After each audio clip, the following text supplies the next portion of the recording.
be in the same condition as Ilman earlier. Yes, but luckily she hasn't been injured or jolted awake yet. Let's carefully move her somewhere safer. See you tomorrow, Professor Aisha.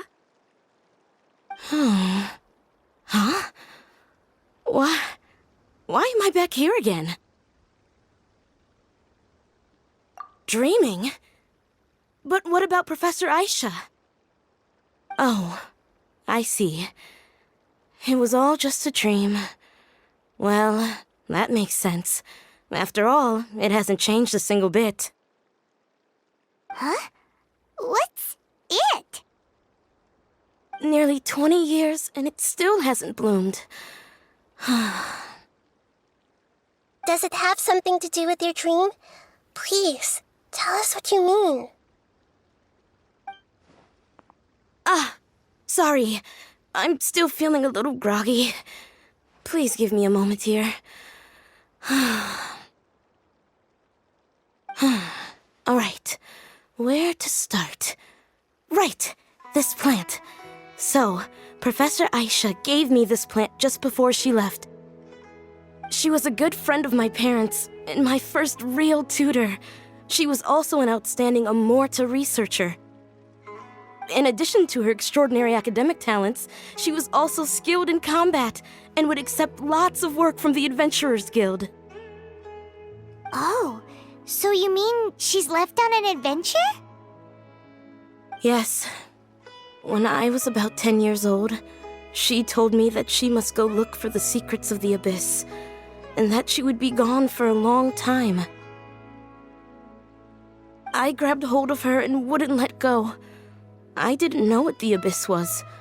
I just knew that she was like family to me.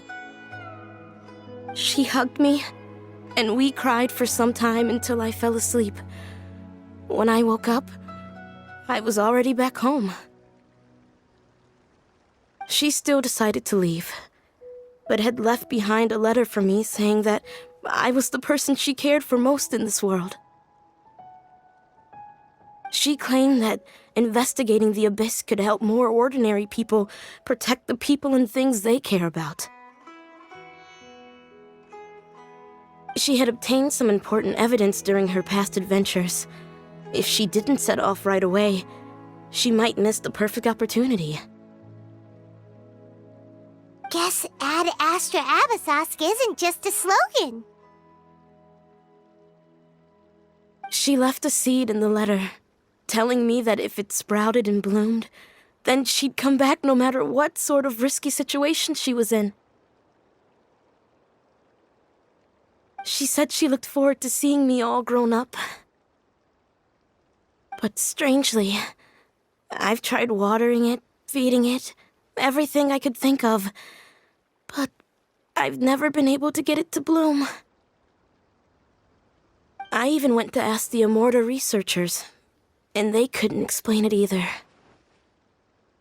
May I have a look at the plant? Of course. I was hoping the great Dendro Archon could help me solve this problem. Let me see.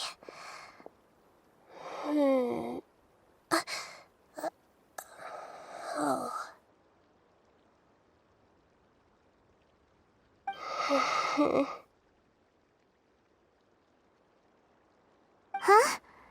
We've never seen that look on Nahida's face before.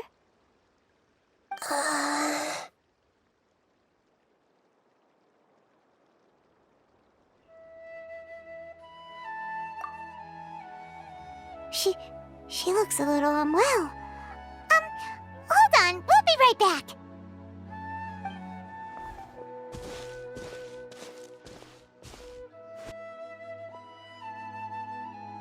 What's wrong, Nahida?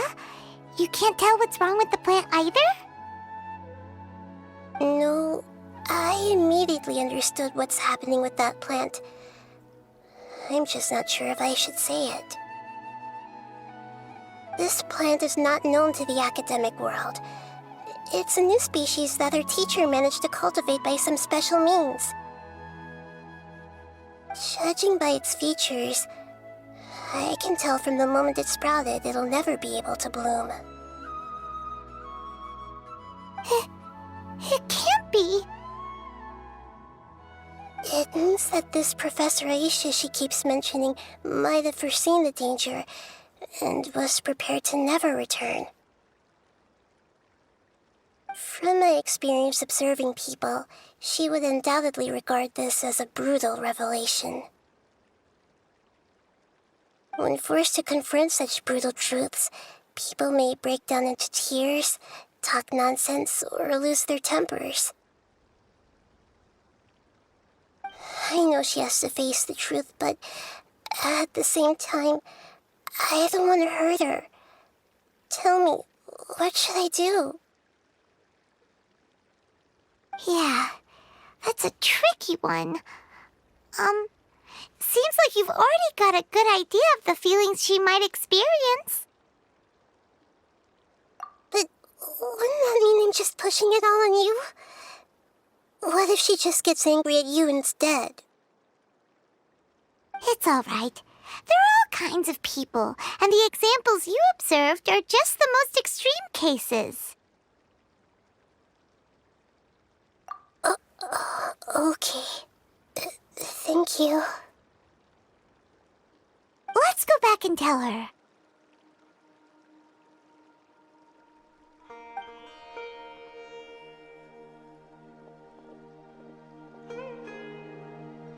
Huh? It'll never bloom? But how's that possible? If a plant is unable to bloom, doesn't that mean it can't reproduce either? All that's left for it to do is slowly wither away.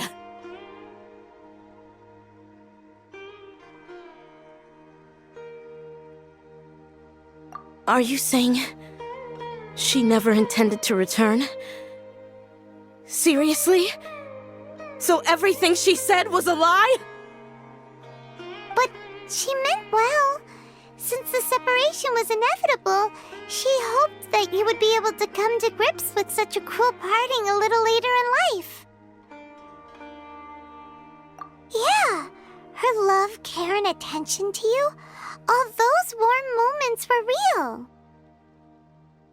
I guess she had hoped that you could understand and respect her choice after learning the truth. I see.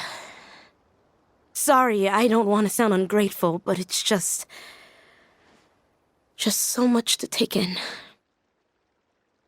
The dreams are so beautiful, yet reality is heartlessly cold.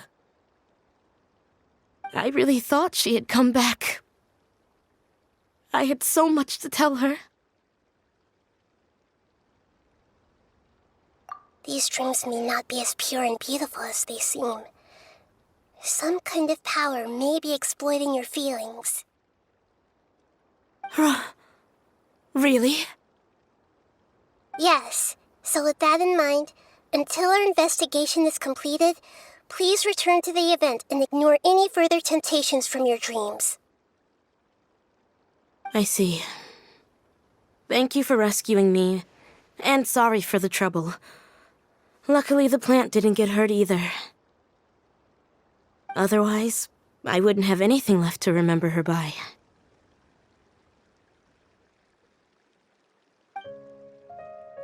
Thanks, Traveler in Paimon. She seems to have finally accepted the truth, but I think she'll still need a long time to come to terms with her feelings. I saw her waver the moment you mentioned love.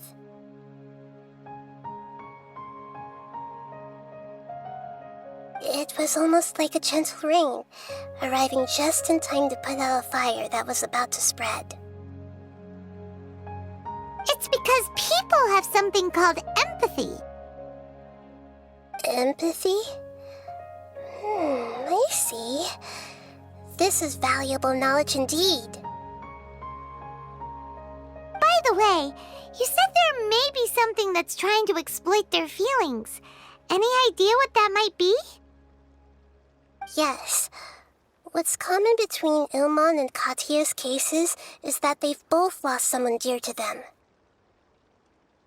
And now, They get to meet the people they cherish in their dreams again, and the people feel more real than anything a regular dream could hope to create. Instead of interpreting it as a result of their longing, I have to consider a more antagonistic explanation. Someone is taking advantage of their longing. Yeah, they're just causing these people to dream. What are they after? This is exactly what we need to investigate. Anyway, let's pay another visit to a moment of dreams. I have a bad feeling about all this. I hope things haven't gotten any worse.